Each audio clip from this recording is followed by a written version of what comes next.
सिद्धेभ्यः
परमेश्वरी भगवान की त्रिलोक पूज्य पंच परमेश्वरी भगवान की 1008 देवादि देवादिनाथ भगवान की 1008 मुनि श्री शांतिनाथ भगवान की 1008 मुनि श्रोभितनाथ भगवान की 1008 मूलनायक नेमिनाथ भगवान की 1008 चिंतामणि पांचनाथ भगवान की 1008 भगवान महावीर स्वामी की परम पूजा श्री कुंज कुंद महाराज की परम पूज्य दीक्षा गुरु संत श्रोमणी आचार्य गुरुदेव 108 विराग सागर जी महाराज की अन्य समय विश्वधर्म की जय बोलो परम पूज्य आर्का गणनी गुरु माँ 105 विद्याश्री माता जी की जय बोलो परम पूज्य आर्का विद्याश्री माता जी की समस्त आर्का संघ की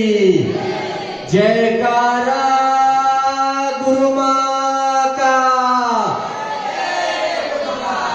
धर्म स्नेही प्यारे प्यारे भक्तात्माओं, साधु और श्रावक की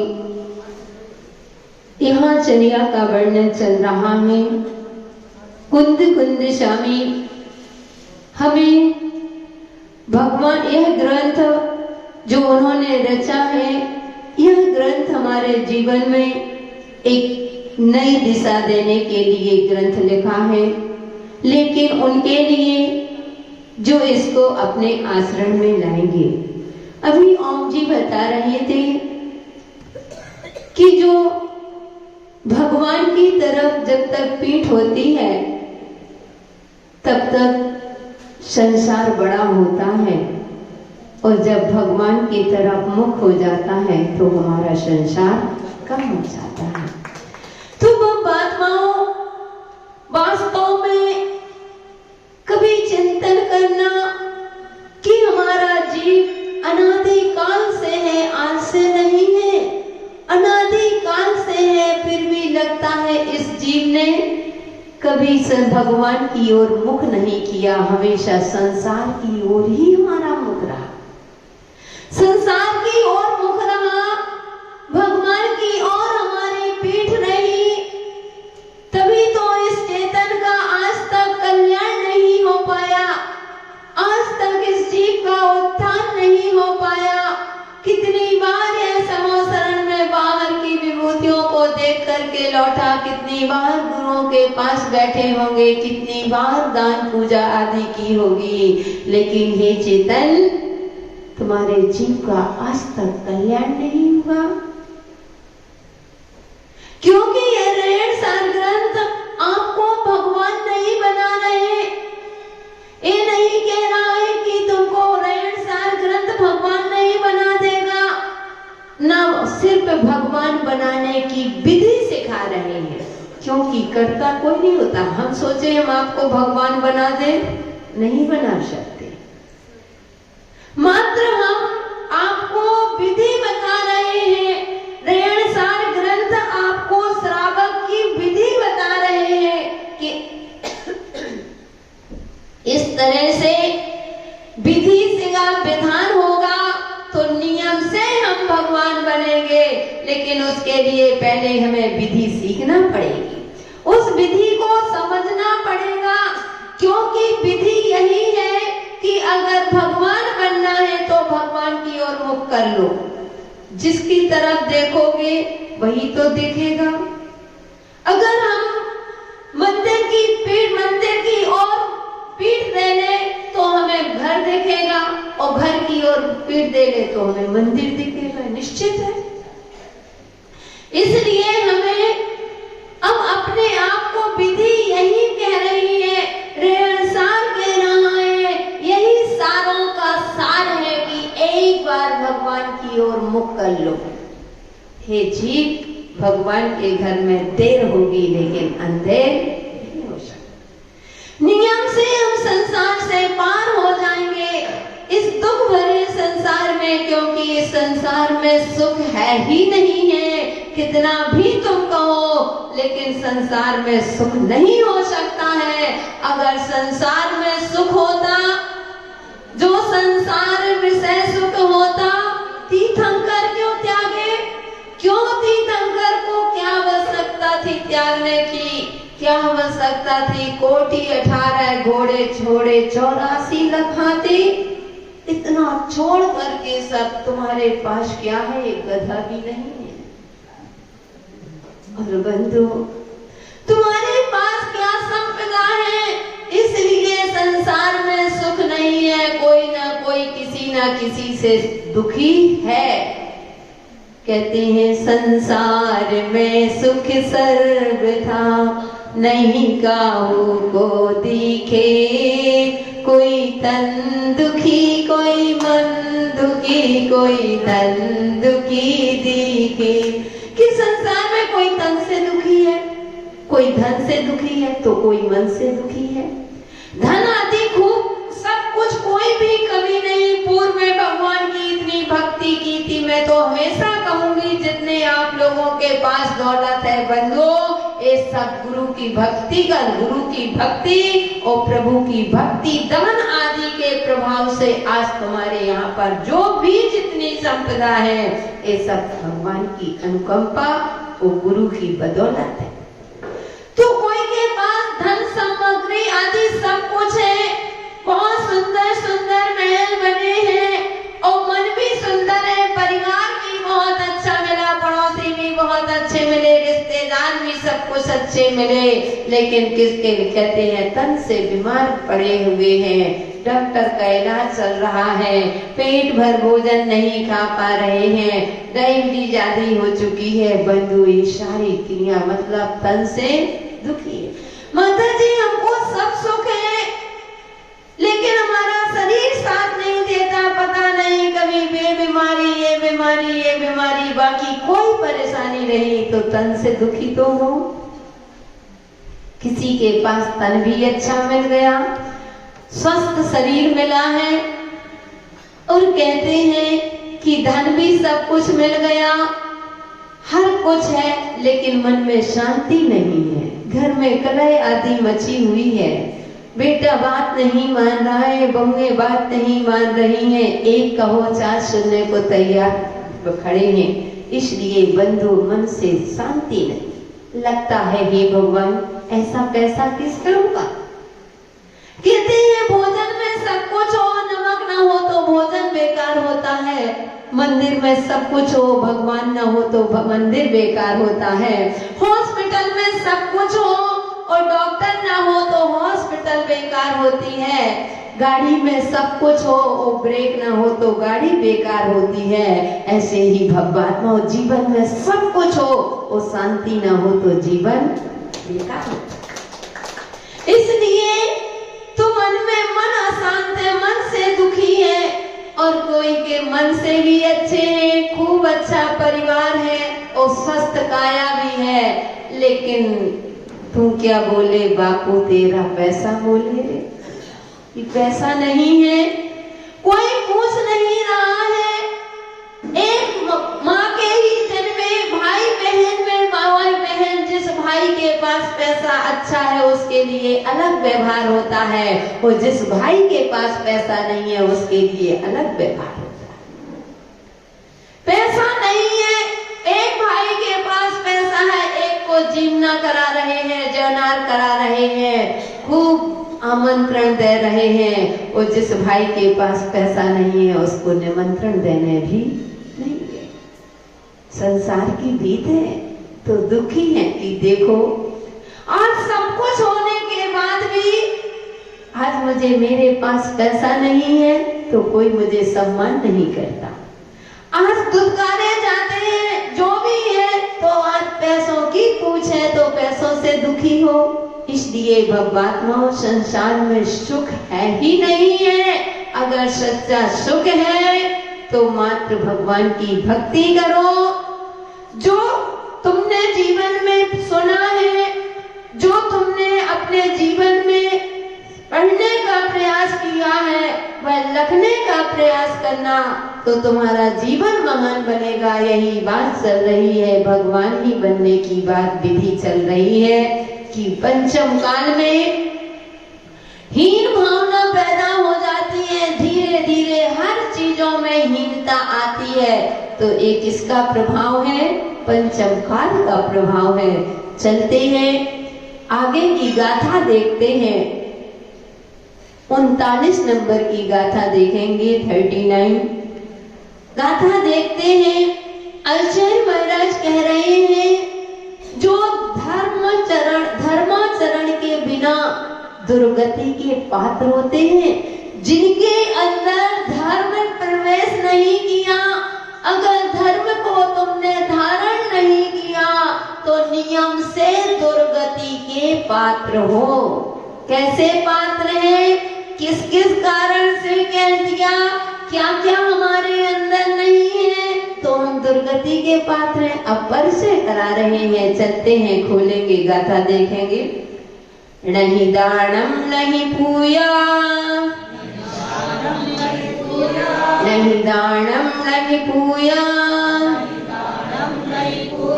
नहीं सीन न गुणम न चारित्रम, नहीं शीलम न गुणम न चारित्रम, जे जैना भड़िदा तेणरिया होंति कुमाणु सातिरिया। अब हम पूरा पढ़ेंगे फिर आप पढ़ेंगे। नहीं दानम नहीं पूया, नहीं शीलम न गुणम न चारित्रम, जे जैना भड़िदा नरया होंति कुमाणु सातिरिया।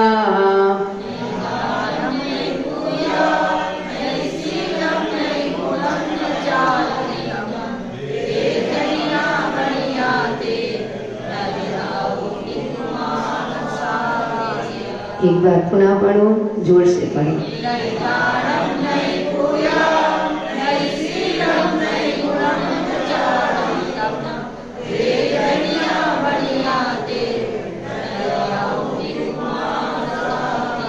इतनी सुंदर बात कहते हैं जी। जो मनुष्य देखना दुर्गति का पात्र कौन है, किसको दुर्गति होती है और क्या क्या होता है, तो कहते हैं जो मनुष्य नहीं दानम ना तो दान देते हैं। कौन सा? जो मनुष्य नहीं दानम, ना ही दान देते हैं और ना ही पूजा, यानी ना ही पूजा करते हैं। और कैसे? नहीं, ना ही शीलम, यानी ना सील पालते हैं, नहीं, ना ही गुणम, यानी गुण धारण करते हैं, और ना चारित्रम, चारित्र पालते हैं। ती माने वे, रेराया, नराया यानी नारकी, कुमानुषा वे नारकी होते हैं और कुमानुष होते हैं। तिर्या और त्रियांश गति की प्राप्ति होती है। ऐसा किसने कहा? हमने। किसने कहा? हम कह रहे नहीं, किसने कहा?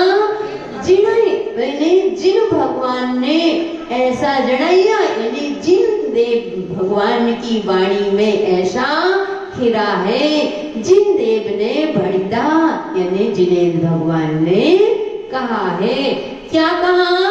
जो मानव अतिथियों के लिए दान नहीं देते हैं, यानी कभी आहार आदि दान देने के भाव नहीं होते हैं, कभी भी औषध दान आदि के करने के भाव नहीं होते हैं, कभी शास्त्र आदि दान देने के भाव नहीं होते हैं, कभी कहते हैं कभी भी अभय दान आदि देने के भाव नहीं होते हैं, आवास आदि देने के भाव नहीं होते हैं। और कहते हैं जिन्हें ना ही जिनेन्द्र भगवान की पूजा करते हैं, कभी भी भगवान की पूजा करने का सौभाग्य नहीं मिल सकता है।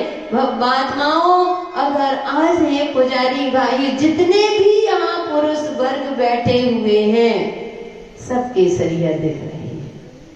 एक आप लोग जो केसरिया वस्त्र पहन करके यहाँ बैठे हो, भगवान की आपने पूजा की है, ये सोचना हम पूर्व के पुण्य लेकर के आए थे और अभी भी पुण्य की कमाई कर रहे हैं, तो अगले भाव में भी हमको यह कमाई नहीं उसे, क्योंकि परमात्मा जो पापात्मा होता है उसके भाव हो ही नहीं सकते हैं। पूजन करने के, उसके अभिषेक करने के, वो भी कहे कहना पड़ेगा महिलाएं बार बार जाओ मंदिर, चलो करें, चाहे मंदिर जाओ, दर्शन कराओ, कभी तो आप पूछो महिलाओं से। वैसे इसीलिए महिलाएं धर्म पत्नी कहलाती हैं। महिलाओं को हमेशा धर्म पत्नी कहा गया है। महेंद्र जी, उषा के लिए क्या कहते हो? उषा ही नाम तो है ना, क्या कहते हो? धर्म पत्नी कहा जाता है ना, ये महेंद्र जी की धर्म पत्नी है। जय प्रभा जी, किसकी धर्म पत्नी हो? कौन जी की धर्म पत्नी हो ना? धर्म पत्नी तो नहीं हो, धर्म पत्नी। कंचन भाई किसकी हो? भागसन जी की हो ना? वीणा जी किसकी हो? मंत्री जी की के वीरेन जी की हैं? वीरेन जी की हो ना? उनकी तो नहीं, मंत्री की तो नहीं, वे तो पद छूट जाएगा, मंत्री थोड़ी छूटेंगे, वीरेन जी थोड़ी छूटेंगे। कहने का तात्पर्य बंधुओं यहाँ कह रहे हैं कि जो पूजन के महिलाओं की बात चल रही है कि महिलाएं धर्म पत्नी कहलाती है। क्यों कहलाती है? क्यों तुमको इतनी बड़ी उपाधि मिली है? क्योंकि पत्नी ही अपने पति को धर्म में लगाती है। अपने 5 उदाहरण है। किसने लगाया था? राजा श्रेणी को चेन्ना ने राजा श्रेणी को धर्म में लगाया था, आचरण से लगाया था। इसलिए अक्सर देखा जाता है जो पति मंदिर नहीं आते हैं, पत्नी बहुत कहते हैं, बार बार कहते हैं, एन केन प्रकार कभी डांट पड़ जाती है तो रो लेंगे, कुछ दिन नहीं कहेंगे, फिर एक आध दिन कह देंगे मंदिर जाया करो, कभी पूजन किया करो, क्योंकि वे तुम्हारे अच्छा सोचते हैं। उनको डांटा मत करो कि तुम तो बस लगे रहते हो, तुम जाओ, तुमको करना तुम करो। तो अगर ऐसी बात है, कभी बुरा मत मानना, अपने परिणामों को करो, हमेशा गिरने मत देना, अपने परिणाम निर्मल रखना। सुख में से दुख को नहीं, दुख में से सुख को ढूंढ लेना। नहीं जाओ, तुम्हारी जो होनहार होगी बहुत ना ही सुखी मनाओ कि तुमको मना तो नहीं करते, वो अगर तुमको मना कर देते। इसलिए कोई भी पुरुष के लिए धर्मपति नहीं कहा गया क्योंकि पति बहुत कम होता है जो अपनी पत्नी को धर्म में लगा दे, लेकिन हर पत्नी अपने पति को धर्म में लगा। तो बंधुओं, इतने तुम्हारे भाव पूजन के नहीं होते हैं तो सोचना हमारे नियम से दुर्गति होना ही होना है, इसको कोई टाल नहीं सकता है। ये किसकी वाणी है? जिन्हें भगवान की वाणी है, क्योंकि भगवान की वाणी कभी अन्यथा नहीं होती है, जो है सो है। इसलिए पूजा नहीं करते और कहते हैं शील व्रतों को भी पालन नहीं करते हैं। शील व्रत यानी बंधु कहते हैं कि मर्यादा शील व्रत 7 प्रकार के शील व्रत होते हैं। दिग्व्रत, देश व्रत, अनर्थ दंड व्रत, सामायिक, प्रोषदोपवास, भोगोपकरणा और अतिथि संविवाह। इन 7 प्रकार के शील यानी अपने शील का व्रत का पालन नहीं कर रहे हैं और कहते हैं कि 5 अणु व्रत, उस श्रावक के 8 गुण का जो धारण नहीं करते हैं, उसका पालन नहीं करते हैं और देश चारित्र यानी 11 प्रतिमा यानी सकल चारित्र मुनि धर्म का पालन नहीं करते हैं। वे वीर प्रभु ने कहा है कि वह मनुष्य कहते हैं नारकी होते हैं, त्रियंच गति में जाते हैं या कुमानुष होते हैं। कौन हो गए? कुमानुष हो गए। इसलिए अतिथि को कभी भी हो बंधो हमेशा विचार बनाओ, कम से कम जागो, एक बार तो अपने से प्रीति करो। आहार देने से साधु का भला नहीं होना, लेकिन तुम्हारा भला नियम से होगा। अतिथियों को दान दो। अतिथि कौन कहलाते हैं? कहते हैं मुनि, आरिका, एलक, क्षुल्यक, क्षुल्लिका आदि जी अतिथि कहलाते हैं बंधु। इनको हमेशा कम से कम 4 प्रकार का आहार दान दो। ये नहीं कहते कि तुम उनको पैसे दिलाओ, कम से कम भाव बनाओ, क्योंकि अगर तुमको नरक गति में नहीं जाना है, नियम आदि कम से कम अपने व्रतों का एक भी दिन ऐसा नहीं होना चाहिए कि हम बिना व्रत के रह जाएं। व्रत आदि का पालन करो, जीवन में संयम धारण करो। और सब कहते हैं नहीं करेंगे तो बंधु हमारा नियम, अगर नियम से रहित हैं, किसने तुम्हारी गति बिगाड़ ली? अगर हमने कह भी दिया तुम्हारा उत्थान होगा, तुम्हें आशीर्वाद है, साधु कहते जाओ हे जी तुम्हारा कल्याण, तो तुम्हारा कल्याण हो जाएगा। साधु तो अच्छी भाषा बोलता है, क्यों साधु? ना साधु श्राप देते हैं, ना साधु कुछ कहते हैं। गुरुदेव साधु तो आशीर्वाद देते हैं, इसका देते हैं तुम्हारा कल्याण हो। लेकिन किसी ने कह दिया तुम नरकी हो, तुमको नरकों में जाना है, तो तुम लड़ने बैठ जाते हो, झगड़ने बैठ जाते हो। हे जी एक बार तो अपनी करनी को देखो कि हमारी करनी क्या है। किसी के कहने से नहीं ना नरक जाना ना स्वर्ग, जैसे हम कार्य करेंगे वैसे ही हमको फल जरूर मिलेगा। इसलिए जीवन में व्रत आदि को धारण करो, चारित्र को धारण करो। चारित्र का मतलब ये नहीं कि तुम हम 13 प्रकार के चारित्र के लिए करें, मुनि बन जाओ, नहीं बन सकते हो तो कम से कम बंधु एक देश तो चारित्र को धारण करो। चारित्र भी 2 प्रकार के होते हैं, एक देश चारित्र और दूसरा सकल चारित्र। सकल चारित्र मुनियों का होता है। एक देश का मतलब कि एक देश त्याग करना, जो 5 पाप होते हैं उन पापों का एक देश त्याग करना। अब गृहस्थी हो, गृहस्थ में हो, बिजनेस भी करते हो, अब ऐसा नहीं है कि आप सोचो हमारा 5 पाप का सर्वथा त्याग हो जाए। गृहस्थ हो, जब तक गृहस्थी में हो तब तक आपके 5 पापों का एक देश, क्योंकि आपको बिजनेस करना पड़ेगा। ऐसा कोई बिजनेस नहीं है जिसमें झूठ ना बोलना पड़ता हो। है क्या कोई बिजनेस? कि चोरी ना होती हो, छल कपट मायाचारी झूठ, कुछ ना कुछ तो बोलना पड़ता है। कहते हैं नरकों के जाने के लिए तो बहुत कुछ करना पड़ता है, लेकिन ओम जी भगवान बनने के लिए तुम्हें कुछ भी नहीं करना पड़ता। आई हमारी बात समझ में? नरकों में जाने के लिए बहुत मेहनत करना पड़ती है, लेकिन कहते हैं भगवान बनने के लिए कुछ भी नहीं करना पड़ता है। आप कहोगी माता जी कुछ नहीं? हाँ बंधु, क्योंकि उसमें पाप नहीं होते हैं। अगर कहते हैं 5 पाप करते हैं, झूठ बोलेंगे तो झूठ बोलने के लिए हमें सोचना पड़ेगा कैसे, चोरी करते हैं तो चोरी के लिए कितने पाप करना पड़ता है। नरकों में जाने के लिए बहुत मेहनत पड़ती है, लेकिन भगवान बनने के लिए कुछ नहीं। नरकों में जाने के लिए करो पाप, खूब हिंसा करो, मन भर के हिंसा करो, नहीं भी कर रहे हैं तो अनुमोदना करके करते हैं। कितनी हिंसा हो रही है, कितना व्यर्थ में पानी जा रहा है, कितने नाली में जीव मरते जा रहे हैं, और उसमें भी आनंद मना रहे हो, तो उसमें कितना मेहनत तो पड़ रही है। हिंसा भी करना पड़ रही है, चोरी भी करना पड़ेगी, कुशील भी सेवन करना पड़ेगा, छल कपट भी करना पड़ेगा, मायाचारी करना पड़ेगी, तब नरक मिलेगा। बिना किए नरक नहीं मिलता, ध्यान रखना। आज हम उल्टी बात है, बिना किए, अगर जब तक आप पाप नहीं, पाप करने के लिए मेहनत तो करना ही पड़ेगी। क्या तुम बैठे बैठे यहाँ पाप कर लोगे क्या? मन से भी करोगे तो कम से कम मन तो लगाना पड़ेगा।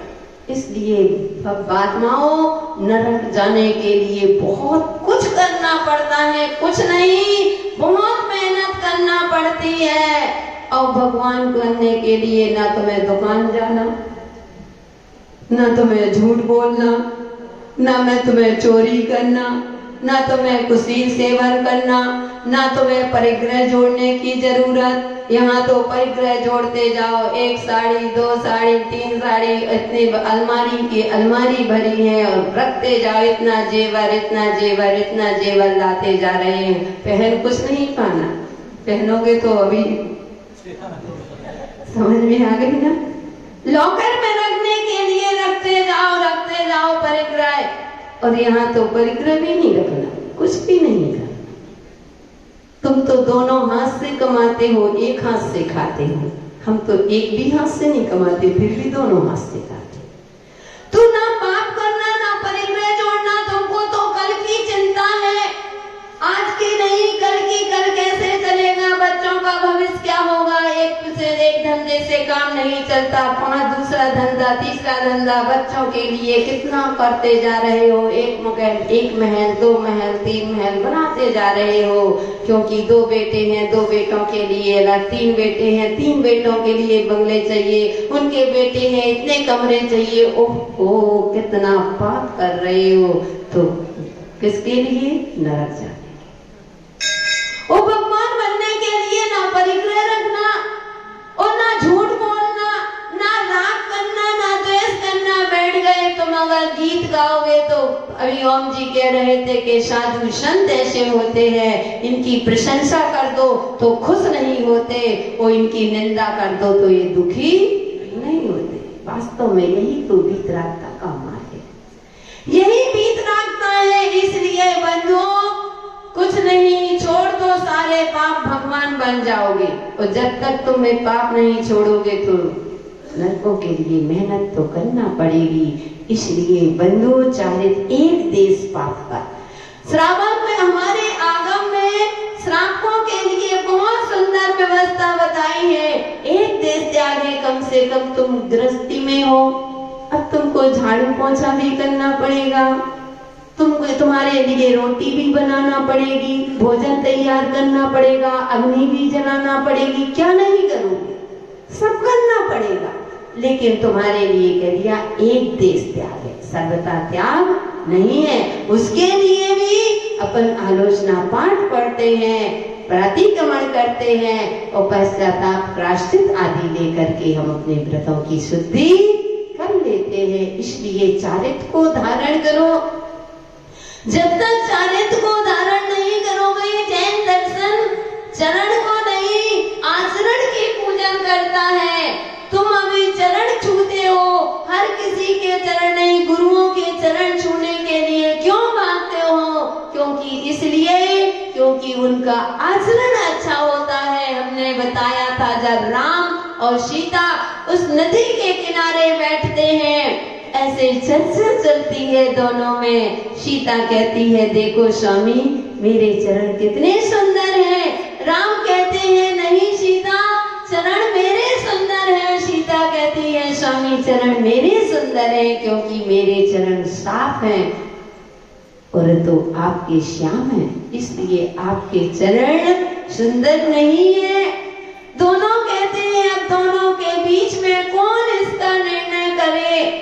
बुलाया लक्ष्मण को, लक्ष्मण को बुलाया। लक्ष्मण आते हैं, बोले लक्ष्मण हम लोगों का एक न्याय करो। बोले न्याय?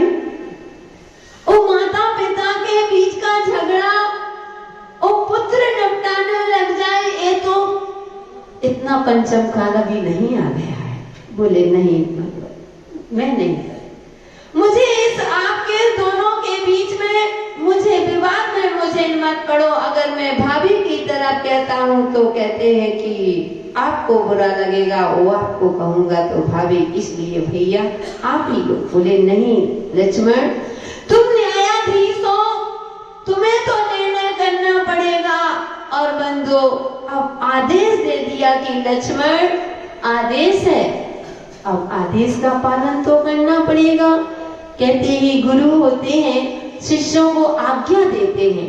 आज्ञा में तो फिर भी अनुनय विनय हो सकती है, लेकिन जहाँ आदेश हो जाता है तो शिष्य को वह काम तो करना ही पड़ता है। तो बंधु अब जैसे ही कहा आदेश, लक्ष्मण घबरा गए। अब क्या करें? लक्ष्मण जैसे ही बैठते हैं, एक पैर में राम के पैर रखते, हाथ एक हाथ में राम के पैर रखते हैं और एक हाथ में भाभी की सीता के पैर रखते हैं। दोनों के चरण रख दिए। वो बड़े गौर से देखते हैं किसके सुंदर, बार बार दोनों इंतजार में बैठे थे कि किसके सही है।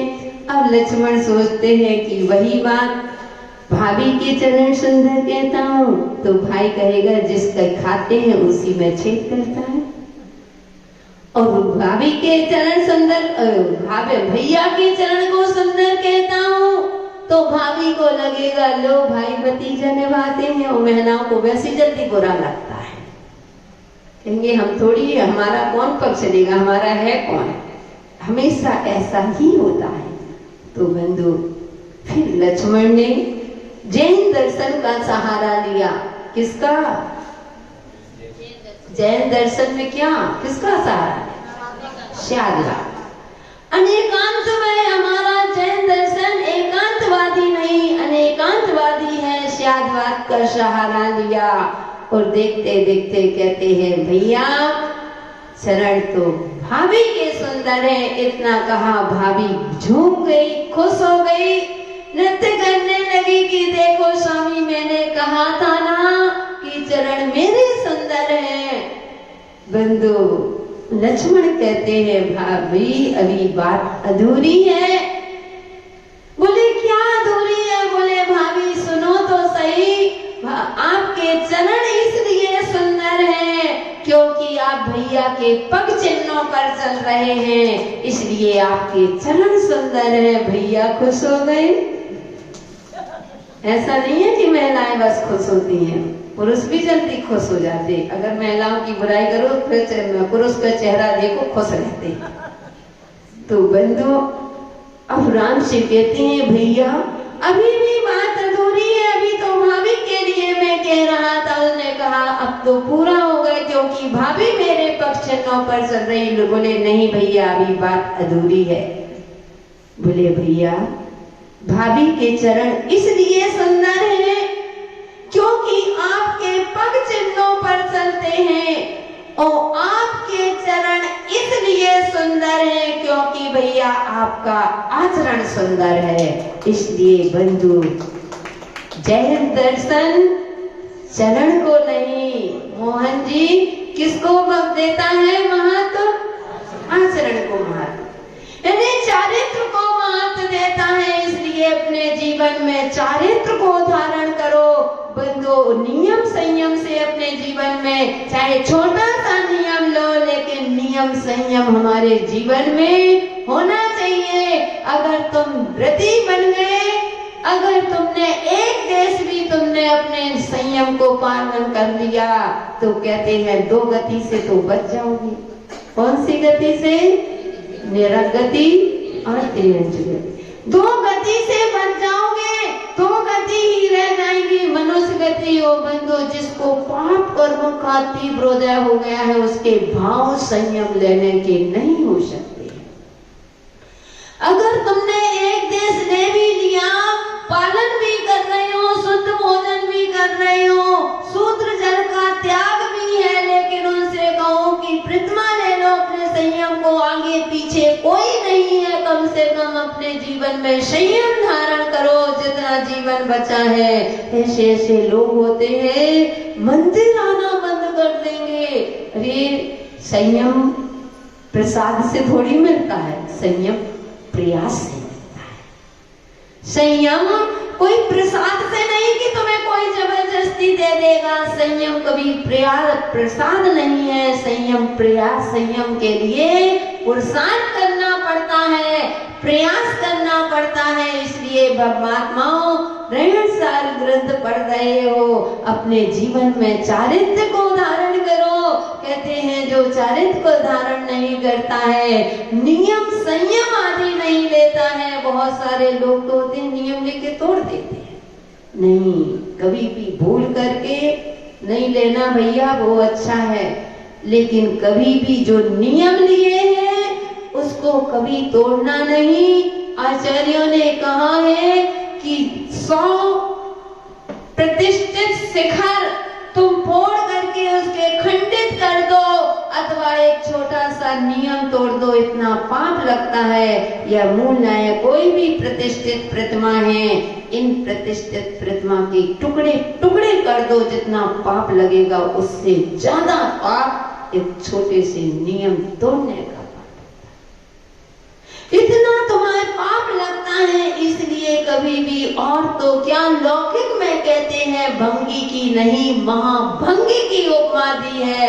वह मेहतरानी जब सिर में मल का टोकरा रखे हुए जा रही है, लेकिन पानी को, उस जमीन को पानी से सींचते हुए जा रही है, किंचते हुए जा रही है। लोग ने पूछा कि हे मेहतरानी, हे रानी, तुम ये क्या कर रही है? बोली मैं जमीन शुद्धि करके जा रही हूँ। बोले तुम तो वैसे भी अपवित्र है, क्योंकि तेरे सिर में मल का टोकरा है, तू मल लिए आती है और अपने उस भूमि को शुद्ध कर रही है। उसने बहुत सारे, उसने जैसे कहा तुम तो वैसी भंगी है, अपवित्र है। उस भंगिन ने बहुत सुंदर बात कही। वह कहती है मैं तो भंगिन हूँ, जाति से भंगी हूँ, मैं भंगी हूँ, लेकिन मुझसे भी महापापी महाभंगी निकल गया है, जिसने नियम लेकर के तोड़ दिया है, वो इस रास्ते से गुजर गया है। इसलिए उस महाभंगी की धूल मेरे पैर में ना आ जाए, इसलिए मैं इस जमीन को शुद्ध करके जा रही हूँ। बंधु, इतना बड़ा महान, इसलिए कभी भी चारित्र को धारण करो। बिना चारित्र के रहना ही नहीं है, बिना नियम संयम के कहते हैं आयु का बंद होगा तो सब गति का बंद होगा। अगर नियम संयम आदि कुछ भी नहीं है, चल रहा है जीवन, खाओ पियो मस्त करो, फिर तो कह दो इसीलिए तो आए हैं, नरकों से आए हैं और नरकों में जाना है तो ना हमको भय लगता है, जहाँ से आए थे चले जाएंगे। जितने दिन मिला है मनुष्य पर्याय मिली है, पुण्य के उदय से सब मिला है, तो खाओ पियो मस्त रहो। किसने देखा नरक, किसने देखा स्वर्ग, ऐसी भावना होती है। ऐसे लोगों की नियम से दुर्गति होती है। इसलिए चारित्र मुनि धर्म का पालन करो, एक देश व्रत का धारण करो, जीवन में चारित्र को धारण करो।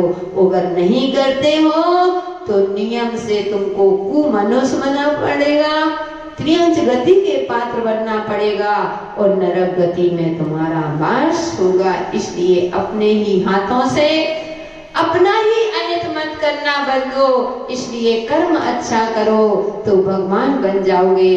और जीवन में यह ऋण सार उच्चारण से नहीं, आश्रम में पढ़ना है, गीत गा के नहीं, जीवन में उतारने का प्रयास करना है, तभी हमारा जीवन सार्थक होगा। जय श्री महावीर भगवान की।